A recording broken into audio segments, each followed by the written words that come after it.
دكتور فرهاد تيلو سروكي بارتيا الليبرالا كرد للسوريش قامش له لقلمنا. دكتور فرهاد بخير هاتي برسا شاندي ازيش تبكم دكتور اف شاند كنجي و بفرمي نافين خو اشكره بك يعني فرمي و كنجي ديار ببكا اندام شاندي كينا ناف جمع هنا اللي هين بفرمي نهاتي اشكره كرن كنجي و اشكره بفرمي بس بكرد سلاف بوتا وهم تماشباني روداو قالك سباس يعني اف شاندا وك تاني زمان او نابي هاتن گوتن ناری نامده او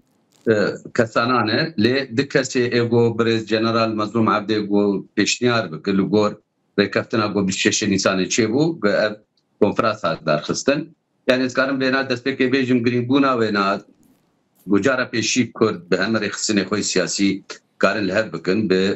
بلگا که درکبن جبو شامه جبو حکومت شامه یا جبو مخالفتا آد هندره سوریه ده یا جی هیزه وطنی هندره سوریه ده اف گرین بونا بی کنفرانسی بو کاری بو امزه بکه به هبر وقت رکفتن کرد بو کاری بلسر وینا کارو قباتا خواه پیش روش بکه شانده لگور وجه آنی زمان مثلا قلت آنی زمان انو کسک جعفرین کوبانه خواه فرزگریفتن بره همه آلیاجی گوت کی دنابه شانده ده به فرزگریفتنه لیل باوریامه ده و دوجی جعفرینه بلکی تناب دبن اما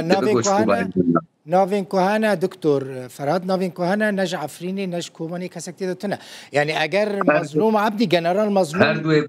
هر دوی گو بین نشان کرن دبه گو دوجی جعفرینه بن یعنی وینا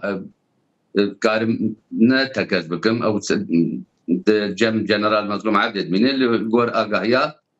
وصابه شانده بيش شخو زانه رجائين ججنا قربانيه بله ومثلا سيستم سوريا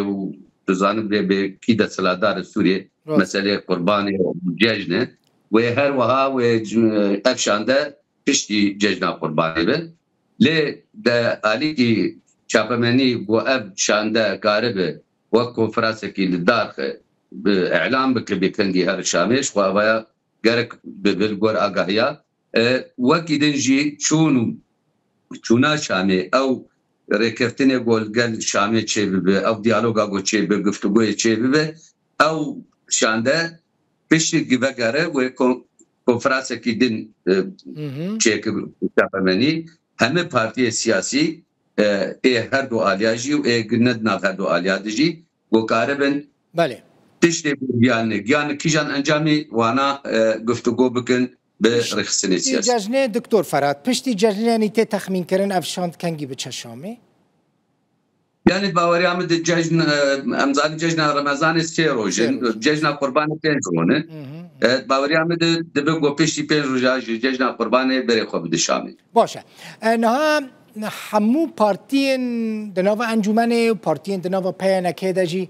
لسرویا که هم فکرن کو اف اندام ادی و نین گوهرتن اف اندام وینو نرتیا وان بکن یعنی احتمالا که مزن هيا هناك نافتی دا بین گوهرتن یا نه باوری آمده هیچ تشکی و ساتنه اف کسانانه او دکسی شانده ده بین یاد کرن جالیه برز جنرال مظلوم عبده اوانا جی و بمینن لی تخمین آمده دبگو شاندک بنه کسا کمی هر شانه گفتگو دیالوگ بکه دبگو جارنا دبر هبر بین گوهرتن لی اف شانده و او شانده بمینه باوری آمده و تو گوهرتن دی چینه ما بلزدا گوتنا تکک دکتور فرهاد تیلو دبیجه دبگو دو اندام شانده عفرینه بن و ناد خلکی می کوبانی ببیجه باشه لی ام کوبانی کلها برخدانی بول دجی داعشه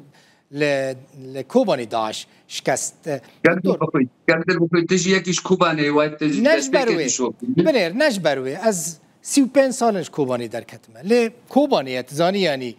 للدنيا كردين روجافي كرساني بكوباني هاتنا الناس كرم براستي تبقوا تاج فلان داري ما تقول تنجمرا بيجت كدرا كوباني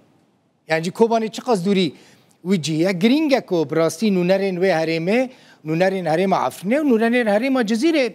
دناوی شانده دابن یعنی شخوا روجاوای کردستانش سه هریما پکته دکتور فرهاد عفرین کوبانی هریما جزیره شخوا جیرز و حرمته برفدانا کوبانی والجهان تبي بلابو لأدباوريا مدوي أو حساسية تنبغو كي دناف ده بكي ندناف ده بقندر جو مرو كاري بتشقاسي ما في ملتي خو دست بخه يك جي جرانبونا وينا شر لسركوباني وبنداوا فراتي بردوان به خلقي مي فنابري عفرين جريس بيسيري كان يگو وگرن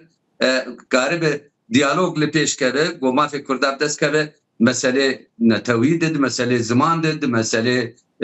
کار بیجه ریخستنی ده یا جید مسئله اولیده باشه دکتر تشتکی دن افشاند و داخوازا و یا سرکت چه بلی شامه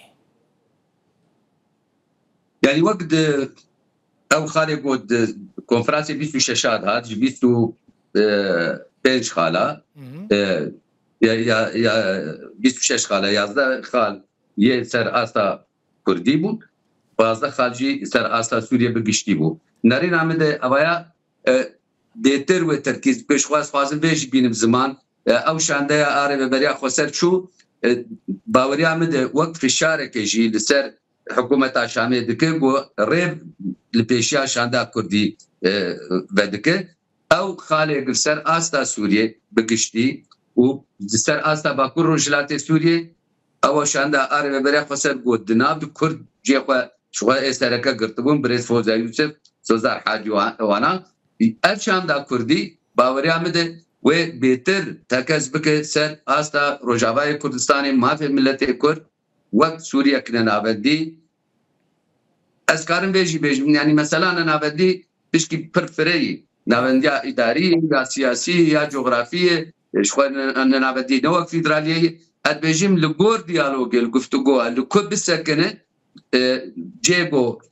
وچه اف چانده هانه کارب وانا اقناع بکه و ببیر باوری گو کارب کارو خباته بکه دبر ما في خده ادبیجیم گلور بسکنه وچه دیسه و ادناوا دیالوگ دبر بوان پارتی سیاسی ره گو بیانو که چاوا تکز بکن گو کرد کارب ما في خود دست دبکو نونرن امریکا و فرانسا جی دوان هفدیتنان دا جه بگرن؟ باوری هم در پیش پرده اوانا هنه حاضر باش گلکی سپاس دکتور فرهاد تیلو سروک پارتیا لیبرالا کرد لسوری جباجار قامشلو